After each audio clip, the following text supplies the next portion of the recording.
Jadi bukan artinya bagi Allah Subhanahu wa taala. Kita banyak keliru, banyak terkecoh menganggap kebahagiaan hanya dengan material duniawi. Tidak sama sekali. Ya, tidak mendatangkan kebahagiaan. Kesenangan iya. Habisnya dan kesenangan hilang kebahagiaan.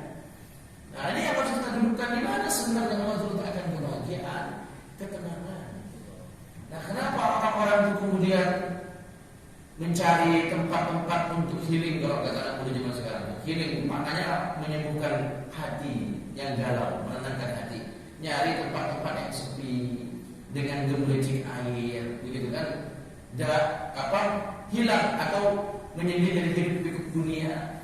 Ya, karena dia ingin cari ketenangan. Cuma masalahnya dengan pendukung. Pendukungnya apa? Material di luar diri dia. Kalau material itu hilang, pusing lagi dia. Ya, orang-orang dari luar tukang itu pengen datang ke jalan, pengen kesini itu datang tujuan pengen jalan-jalan.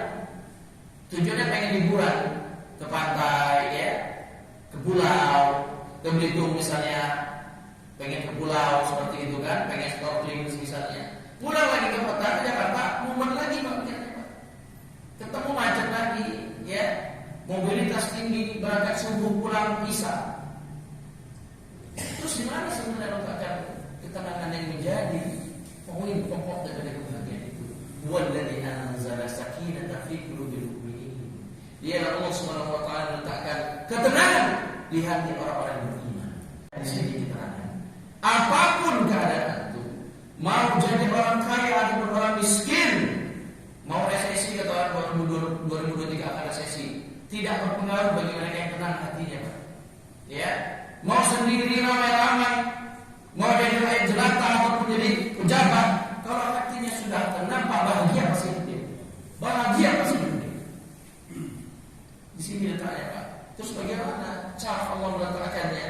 Walladzina amanu, orang-orang yang beriman, fatatma'innu qulubuhum bi dzikrillah, lalu tenanglah hati mereka bi dzikrillah, ala bi dzikrillah tatma'innul qulub. Ketahuilah hanya dengan zikrullah dengan zikrullah, Pak. Jadi kalau kita senantiasa zikrullah, mengingat Allah, menyebut-nyebut nama Allah, walaupun tidak memiliki apapun dalam genggaman tangan kita, pasti kita bahagia sebab Allah campakkan ketenangan di dalam hati kita. Tapi kalau kita punya dunia beserta isinya dalam genggaman tangan, tidak berzikir kepada Allah, tidak mengingat Allah Subhanahu wa taala, tidak memuja-muji Allah Subhanahu wa taala, hati ini seperti ombak. Dia tidak tentu, Pak. Kadang-kadang ya ini ombak menghempas ke sana kemari. Goncanglah hati dia. Dia tidak akan lagi merasakan kenikmatan punya harta banyak, tidak akan lagi merasakan kenikmatan punya istri banyak, tidak banyak. Walaupun dunia beserta isinya dikumpulkan dalam genggaman tangan dia, tidak akan sama sekali memberikan keterangan di dalam hatinya. Jadilah seperti tadi, mati bunuh diri, mati bunuh diri sebab tidak mendapatkan keterangan. Dengan zikrullah, zikrullah dalam makna yang luas. Zikrullah yang paling utama adalah sholat. Zikir yang paling utama di sholat. Allah Subhanahu wa taala berfirman dalam Al-Qur'an, "Wa aqimus sholata lidzikri." Tegakkanlah sholat untuk berzikir kepada kemuliaan. Ya, ini dipakai atau dimaknai dengan pemahaman keliru oleh sebagian kelompok-kelompok yang menyimpang. Ya. Ada sebagian orang-orang yang, kalau kami dulu pernah di Jember, ya, itu ada istilah Jawa begitu, Pak. Yang penting ingat, sholat itu kan tujuannya untuk ingat. Kalau sudah ingat perlu sholat. Nah, ini nggak boleh. Mata tidur hatinya tetap terjaga. Masih zikir dari Muhammad SAW. Lagi sholat, Pak. Masih sholat. Waqimu sholat dan zikir, tegakkan sholat untuk ingat aku. Ini sholat, Pak. Zikrullah yang paling dicintai Allah. Ibadah yang paling dicintai oleh Allah Subhanahu wa taala karena dia tiang agama. Ya. Kata Nabi Muhammad SAW, sholat ini as-sholatu imaduddin, sholat ini tiang agama. Kalau aqamaha faqad aqama din. Siapa yang menegakkan sholat, dia menegakkan tiang agama. Wa man taraka, bahasa meninggalkan sholat, faqad hadama din. Dia telah menghancurkan tiang agama. Bagaimana kira-kira ada orang datang ke masjid Al-Hijrah yang kita cintai, Dia bawa palu gada, dia hentam-hentamkan ke tiang musik kita, Pak. Mau dia robohkan tiang musik yang bicara ini, Pak. Kira-kira kita sebagai seorang muslim, kita larang, kita biarkan? Gimana Pak? Kira-kira? Dia kok udah belum gitu kan? Dihantam tiang-tiang musik kita, mau dia robohkan? Kira-kira bagaimana, Pak? Kita biarkan saja. Ya, kita tanya dulu, siapa tahu disuruh Bang Aceh ya. Allah. Benar ya Allah. Gitu kan? Tapi kalau ternyata dia pengen robohkan tiang-tiang musik kita, dia mau robohkan musik kita, apakah kita akan biarkan saja? Atau kita cegah? Kita akan cegah, Pak. Ini masjid ini bangunan, roboh bisa dibangun lagi. Ada orang yang lebih berbahaya daripada itu. Mungkin anak kita, mungkin istri kita, mungkin adik-beradik kita yang dengan terang-terangan tidak sholat, dia sedang merobohkan tiang agama. Kalau kita robohkan, fakir adalah siapa yang meninggal dengan sholat dia telah merobohkan tiang agama, dan kita merasa biasa-biasa saja. Dari seorang adalah sholat. Fa'in sholat satu amali, baik sholatnya, benar semua amal ibadahnya. Wa'in fasadat, kalau rusak sholatnya, fasadat satu amali, seluruh amalnya rusak, dibuang, diterima oleh Allah Subhanahu wa Ta'ala. Jangan sombong punya duit miliar, bisa sedekah bermiliar-miliar. Ya, jangan sombong bisa naik haji berulang-ulang kali. Ya, tapi dia mereka sholat, Pak, dibuang oleh Allah Subhanahu wa Ta'ala. Ini tolak ukur nih, Pak.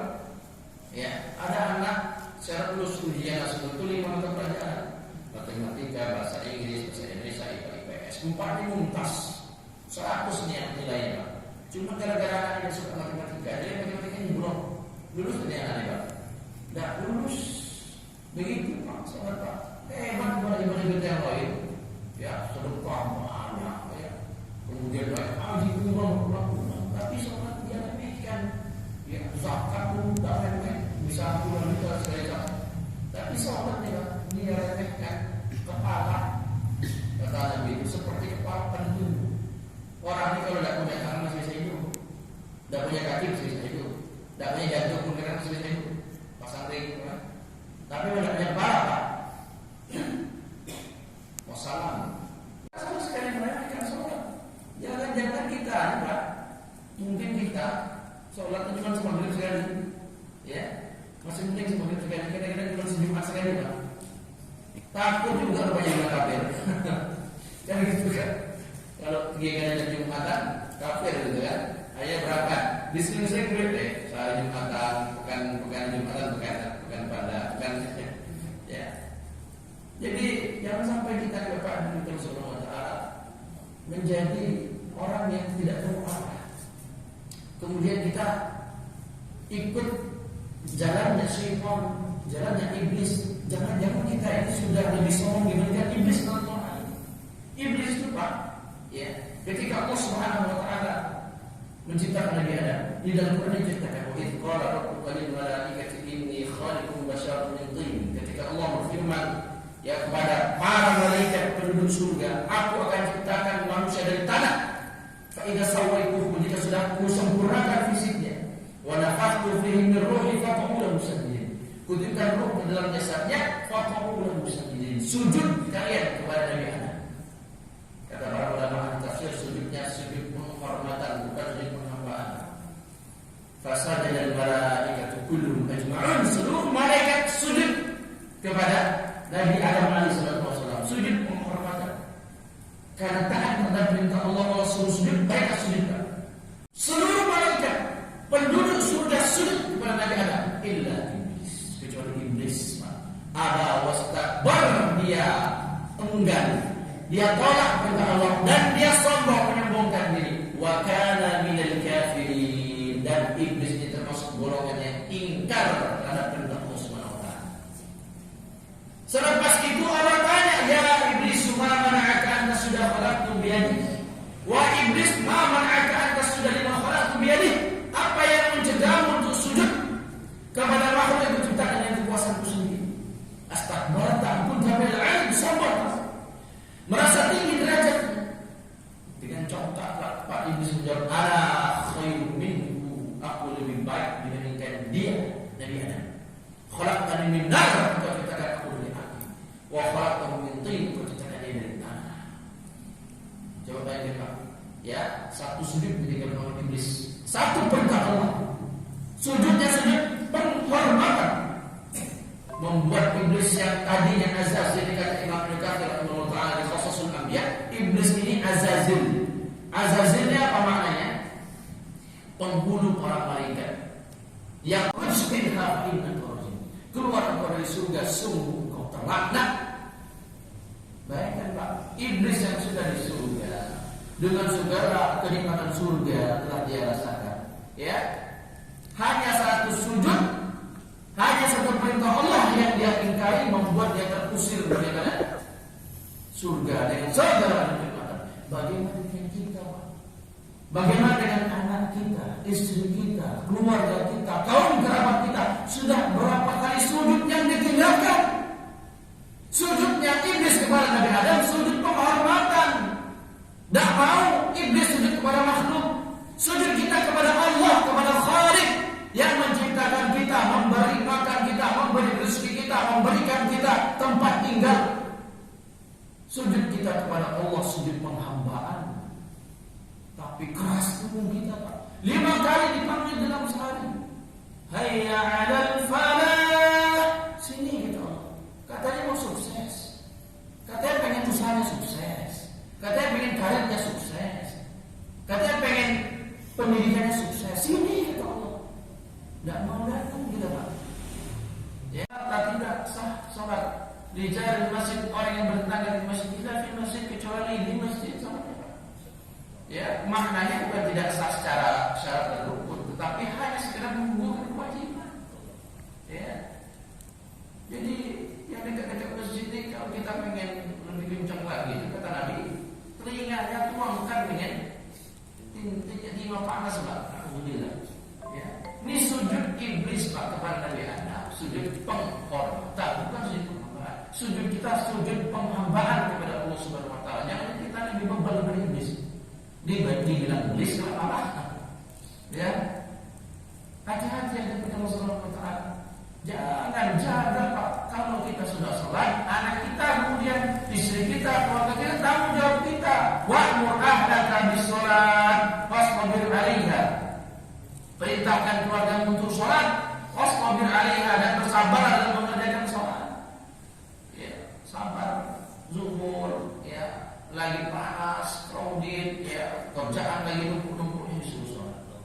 Allah keluarkan, Allah hadirkan di tengah-tengah manusia. Ta'muruna bil ma'ruf wa tanhauna 'anil munkar wa tu'minuna billah. Kalian mengajak manusia kepada kebaikan dan mencegah manusia dari kemungkaran. Wa tu'minuna billah, dan beriman kepada Allah. Ini Umar bin Khattab menjelaskan maksudnya ini. Ya, law sya'allahu laqala antum. Kan tadi pakai redaksi kuntum khairu ummah. Ya.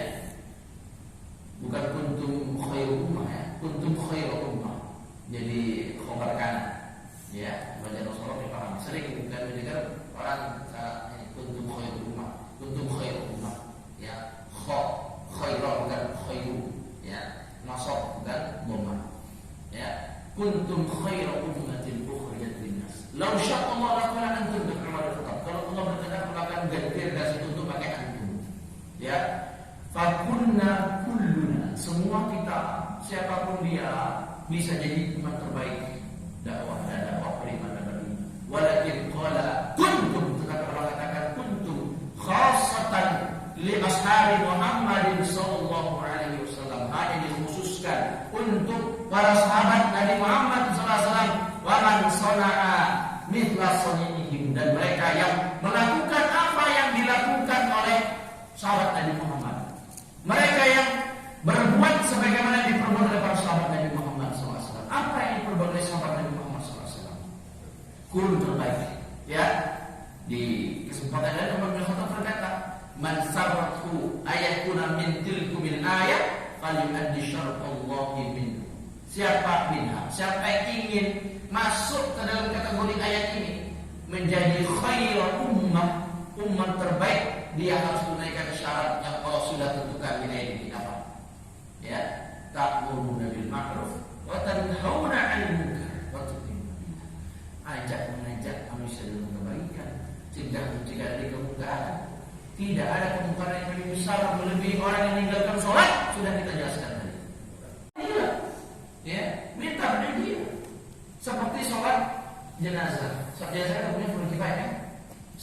tidak ada yang sholat jenazah ini dosa semua. Tapi kalau sudah ada sebagian yang berangkat ngurus jenazahnya, mensolatinya, mengkafaninya, menguburkannya, memandikannya, ya, maka gugur sebagian yang lain. Harus makasih kita ke mereka nih Pak. Gara-gara mereka kita tidak jadi kena dosa. Tidak ada sama sekali yang mengerjakan apa-apa itu padahal semua itu dosa. Apalagi sampai ada omongan, biarlah usia tunggal kamu masing-masing. Man ra'a minkum munkara, para sahabat yang tekan yang kemungkaran di depan matanya, falyughayyirhu biyadihi, rubah dengan tangannya, dengan kemampuan yang dia miliki, pejabat dengan kebijakannya, orang tua ke anaknya dengan kewenangannya. Ya, rubah Pak. Tidak mampu, tidak berani Pak Ustaz. Tapi lisannya, dengan lisannya, nasihati, diajak baik-baik, ya, sampaikan tidak baik. Ya ini bertentangan dengan syariat. Tidak berani Ustaz. Takut tidak murah. Seperti beliau qalbi dengan hatinya. Padahal adraful iman. Ini keadaan iman yang benar. Jadi kalau orang lihat maksud kita buat enjoy saja Pak. Dan datang lagi kita nih Pak. Dan risau masalah benarnya. Lihat ada perempuan tidak tutup aurat. Lihat ada orang tidak sholat dengan sengaja dengan terang-terangan. Ya kita husnuzon, karena husnuzon saya malah berapa kali sore berkali-kali dia sholat. Memang orang sholat, memang nggak sholat. Kalau mungkin sekedar apa itu saja, mungkin nanti kalau sholat di rumah. Wah inilah amar ma'ruf nahi munkar ini Pak, hukumnya fardu ain, wajib atas setiap individu. Dua pendapat yang di kita Syiah Sawi yang dulu saja, tafsir Syiah Sawi. Ya, maka harusnya kita Subhanahu wa taala ambil peran kita. Ya, ini tugas kita, tugas umat Nabi Muhammad SAW. Kalau tadris, mengajar, taklim, ya memang harus orang yang punya kafah keilmuan. Ya, fikih ya memang harus ustaz yang memahami fikih. Hadis harus mereka yang pernah belajar hadis. Belajar cari yang jelas dalam keilmuannya. Mutasil bersambung, ya sampai ke mu'allim disampaikan Nabi Muhammad SAW. Seperti itu tafsir ya harus mereka yang paham tafsir. Ya, kalau mengajar. Tapi kalau berdakwah semua siapapun bukan cuma ustaz, bukan cuma kiai, ya semua boleh ambil peran. Ya dakwah tapi kan mengeluarkan fatwa ya. Kadang-kadang teman-teman dia orang dikira orang ustaz, kadang-kadang diusulkan akhirnya ditanya masalah hukum dan tahu selesai gimana. Ya malu dia sendiri. Masih ada yang dia tahu, masih tidak tahu. Menunjukkan justru kewalahan orang ini terhadap agamanya. Dan kamu yang tahu, ya. Makan kelas usaha sendiri pun tidak tahu. Jadi lu baca dulu kita jangan sebetulnya baru kita takut jatuh buruhnya misalnya. Justru tidak. Akhirnya sebasing jawab paham ya. Jangan kemudian tiba-tiba jadi mufti segala macam kan. Ya. Dakwah saja sampaikan kebaikan, ajak manusia kepada Allah Subhanahu wa taala, tapi masalah hukum misalkan kepada kita ini maksudnya apa? Dokter. Tidak punya riwayat belajar di sekolah kedokteran, tiba-tiba mau praktek ditangkap polisi Pak, malpraktek ya, tidak punya basic dalam masalah engineering, icak-icak buka bengkel malah tidak bisa mobil orang.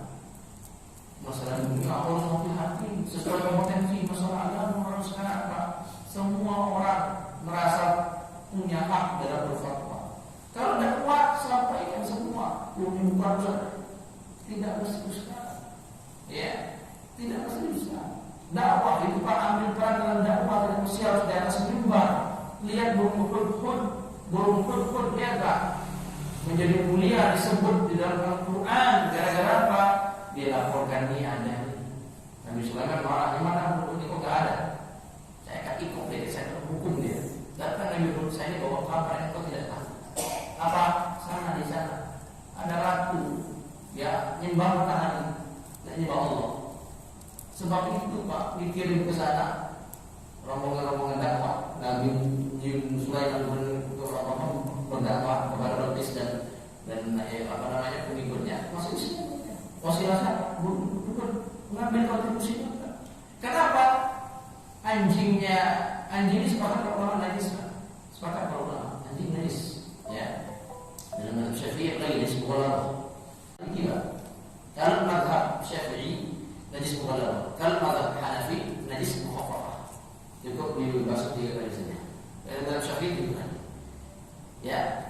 kecuali satu anjing. Anjing Ashabul Kahfi dimention di dalam Al-Quran, dimuliakan dia Pak. Wa kalbuhum basitun wira'aihi bil wasil. Anjingnya itu menjulurkan kakinya ke arah kedua. Apa kata para ulama sebabnya? Karena dia ngikut menemani rombongan yang berdakwah. Rombongan Ashabul Kahfi itu berapa orang? 9, 7, 9. Gara-gara ngikut rombongan mereka aja Pak. Ini anjing Pak. Cuma ngikut mengiringi bagaimana mereka membantu dakwah Pak. Tidak bisa ikut berangkat, tidak bisa bantu Pak. Terima Pak, jangan malah diusir, jangan malah dimusuhi, jangan malah difitnah. Ya, apapun itu harapannya, bagaimanapun mana dakwahnya, jangan malah difitnah, diusir, dimusuhi. Ini kadang-kadang ada sebagian ormas membubarkan pengajian kerjaannya. Ya, kawan-kawan baru datang diusir. Ya, kami mengetahui. Ya, kamu mau lihat diketahui Pak, seperti itu. Jangan Pak, jangan. Kalau antum memang belum bisa, jangan usir, jangan fitnah, jangan sakiti. Wa man adzlamu mimman mana'a masajidallahi ay yudhkara fi ismu. Siapakah yang lebih zalim, azlam, isim tafdil, dibanding orang-orang yang mencegah mereka-mereka yang hendak memakmurkan masjid-masjid Allah, menyebut-nyebutkan nama Allah di sana. Hati-hati kita usir-usir orang yang pengen nyampaikan dakwah, ya. Masuk kategori ini yang paling zalim ya, karena kita tidak tahu Pak. Ya, kamu nanti tidur di masjid ya Ustaz. Di zaman para sahabat tidur di masjid mereka. Lihat hadis Sahih Muslim, Imam Tirmidzi juga meriwayatkannya dari sahabat Abdullah bin Umar, "Kunna nanamu fil masjid ala ahdi Rasulillah sallallahu alaihi wasallam wa nahnu syabab." Kami dulu sering tidur di masjid di zaman lagi. Masjid Nabawi Pak, main-main. Ya, 1000 kali lipat pahalanya ibadah di situ Pak. Kami tidur dulu di zaman Nabi masih hidup, wa nahnu syabab, saat itu kami masih muda. Cuma diajari anak-anaknya, jangan di soft depan, pakai alas dan semisalnya. Seperti itu. Makan-makan di masjid kita nggak boleh pernah makan di masjid. Ini orang kadang-kadang tidak objektif saja Pak. Orang kalau sudah hilang sifat objektivitasnya, dia akan mengedepankan ego dan emosional. Seperti itu. Nah, maka Allah Subhanahu wa taala ambil peran kita dalam dakwah, ya. Ya, di dalam dakwah pun nanti kalau kita lihat kelanjutan dari ayat tadi ya, di tafsir Ibnu Katsir itu ya. Ini bagi pelaku dakwah ini ya, bagi kita semua ya. Jadi kan wal takum minkum ummatun yad'una ila khair, ya, wa ya'muruna bil ma'ruf. Khair dan ma'ruf. Apa bedanya? Kalau dalam terjemahan bahasa kita Indonesia, khair dan ma'ruf apa? Baik. Wal takum minkum ummatun yad'una ila khair. Baru wa ya'muruna bil ma'ruf dan bingung. Terkesan kayak 2 kali pengulangan. Hendaknya ada segolongan orang di antara kalian yad'una ila khair, mengajak pada kebaikan, wa ya'muruna bil ma'ruf dan menyuruh kepada kebaikan. Khair dan ma'ruf apa bedanya? Dan mungkin tidak ada faedah di dalam penyampaian ayat Al-Quran. Ternyata setelah saya baca di tafsir Ibnu Katsir, juga tafsir Hasyiah As-Sawir,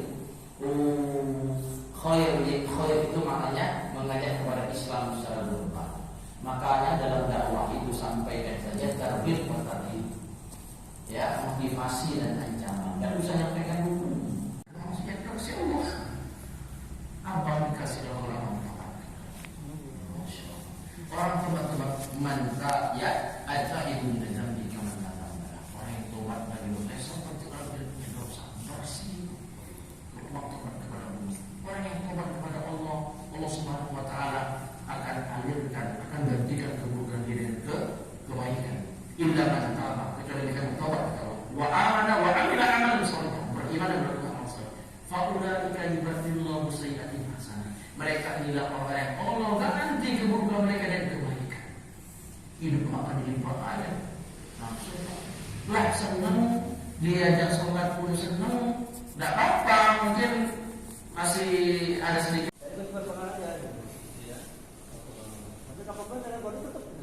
Jangan-jangan udah pernah ikut keluar? Belum ya? Dan akan saya dukung baik. Pernah di sholat. Saya kebetulan waktu itu tinggal dengan Pak Ipar gitu ya. Temu situ. Masya Allah. Jadi dengan memvideokan ini jadi asbab hidayah ada Ustaz. Apa itu yang dia itu yang wah ulang lihat videonya. Coba aja makan lagi. Insya Allah.